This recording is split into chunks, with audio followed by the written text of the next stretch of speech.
vídeo vamos a profundizar un poco más sobre los diferentes contratos que existen en el panorama laboral de nuestro país. El primer bloque que vamos a analizar son los conocidos como contratos para la formación y el aprendizaje. Estos contratos tienen como fin último que el alumnado pueda adquirir competencias laborales a la vez que se desarrolla formativamente, por decirlo de alguna manera, sobre todo los contratos de formación, ¿no? Dentro de este bloque de contratos para la formación y el aprendizaje distinguimos dos tipos de contratos, ¿no? Primero tenemos el de formación en alternancia. El de formación en alternancia es un contrato que está creado para que las personas que no poseen una titulación puedan, a la vez que trabajan, obtener esa titulación mediante este tipo de contrato. Por ejemplo, una persona que es auxiliar administrativa podría ser contratada en una empresa mediante esa modalidad contractual y mientras por un lado desarrolla las actividades profesionales, por otro lado iría recibiendo la formación vinculada a esa titulación. Este contrato tiene unas características generales y principales que son que no puede tener una duración superior a los 2 años, aunque por convenio colectivo se podría modificar y ampliar un poco más. Tiene unos requisitos para acceder a la formación dependiendo del título o el nivel formativo al que accedas.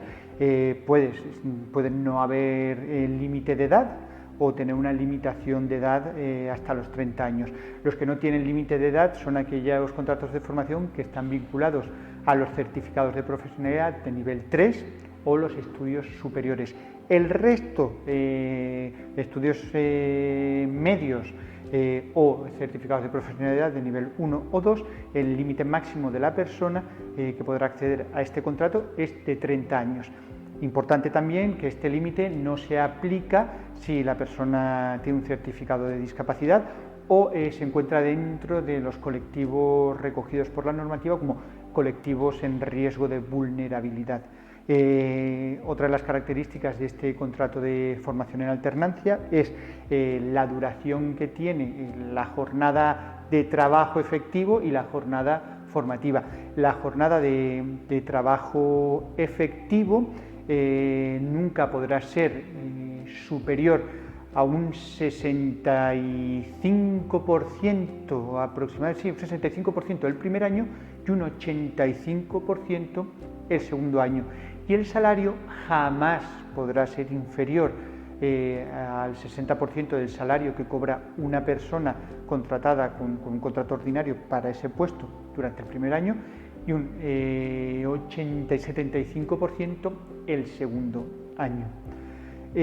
Por otro lado, tenemos el contrato en prácticas. Este contrato se celebrará con las personas que hayan obtenido un título reglado, una formación reglada, dentro de los 3 años siguientes a la obtención de ese título. El salario que cobrará esta persona nunca podrá ser inferior al salario mínimo interprofesional y la duración del contrato será mínimo 6 meses, máximo 1 año. Importante en cuanto al tema de la formalización del contrato, como hemos comentado, es dentro de los 3 años siguientes a la obtención del título, pero si la persona tiene un certificado de discapacidad, esa limitación temporal se alarga hasta los 5 años.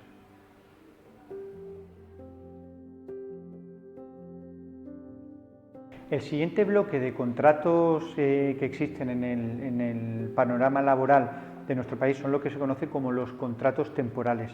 Lo que pasa que sí que es cierto que tras la última reforma laboral se tiende a la reducción máxima de la temporalidad de los contratos. No obstante así, sí que aún queda una presencia relativamente importante de esta temporalidad en el panorama laboral de nuestro país. El antiguo contrato por obra y servicio, con esta reforma laboral que he comentado, desapareció, se eliminó. Era un contrato que estaba muy vinculado al sector de la construcción y para dar respuesta a la realidad de este sector se creó el contrato indefinido para la construcción. La característica que tiene este contrato es que cuando se acaba la obra para la que la persona ha sido contratada, la empresa está obligada, entre comillas, a recolocar a esta persona en otro puesto dentro de la organización. En caso de que no se pueda producir esta recolocación, sí que se podrá finalizar el contrato. ¿Qué causas son las que pueden favorecer esa extinción o esa finalización del contrato? Pues evidentemente que la persona trabajadora rechace la recolocación, que la persona trabajadora no tenga la cualificación necesaria para esa recualificación, o que la recualificación se dé en otra provincia y que la persona contemple como no adecuado el desplazarse a otra provincia. En estos casos se pondría fin a la relación contractual y bueno, en cierto modo se asemeja un poco también a lo que era el antiguo contrato de obra y servicio, ¿no? Que al final de la obra se finalizaba el contrato. Aquí no se finaliza, salvo que estas características o estas cuestiones se cumplan. El que sí que se ha mantenido dentro del panorama laboral es el de circunstancias de la producción. Este contrato se da cuando se produce un pico de trabajo importante y que la empresa se ve con necesidad de contratar a personas trabajadoras durante ese periodo en concreto, ya que la actividad laboral de la empresa, más allá de ese periodo, pues realmente no necesita de esa mano de obra. Para que nos hagamos una idea, es un contrato que se utiliza mucho en periodo de rebajas, en épocas de gran volumen, como puede ser un periodo estival, en determinados sectores. Entonces las empresas recurren a ese contrato. ¿Qué característica a grosso modo tiene? Un contrato que no puede ser superior a 6 meses, aunque por convenio colectivo se podrá ampliar a un año, ¿no? Si el contrato inicial que se celebra no tiene la duración mínima de los 6 meses, se pueden hacer 2 contratos hasta esa duración máxima.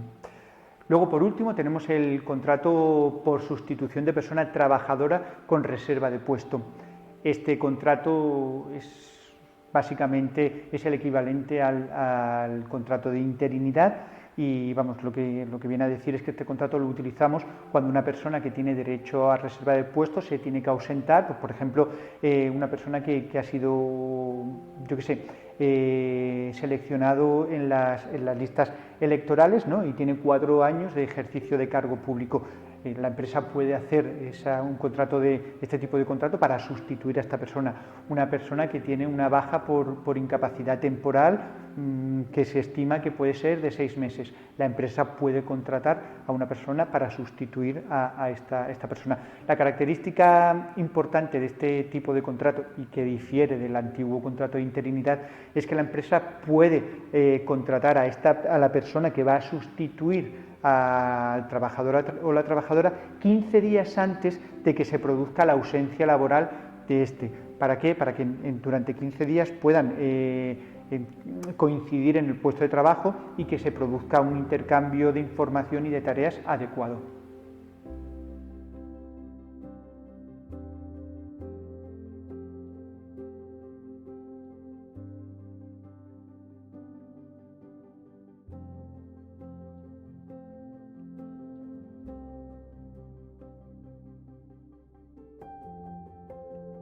Es el que conocemos como contrato fijo discontinuo, ¿vale? Este tipo de contrato, la característica principal es que es una persona que es indefinida, es un contrato fijo. Lo que pasa es que hay un periodo de tiempo en el que, por la característica de la actividad, la persona no está trabajando.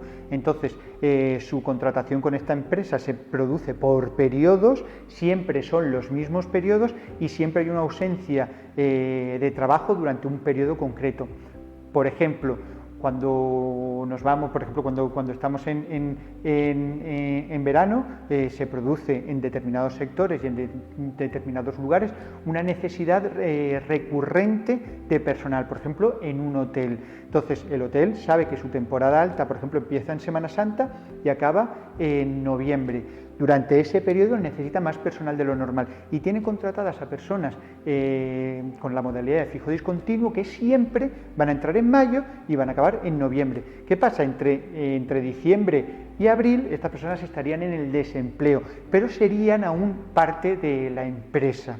Entonces, esto es una medida para fomentar la seguridad que pueda tener una persona laboral en cuanto a su situación contractual, pero permite flexibilidad a las empresas de no tener que asumir fuera de periodo alto de trabajo a trabajadores o trabajadoras que no pudiera mantener y que no necesita.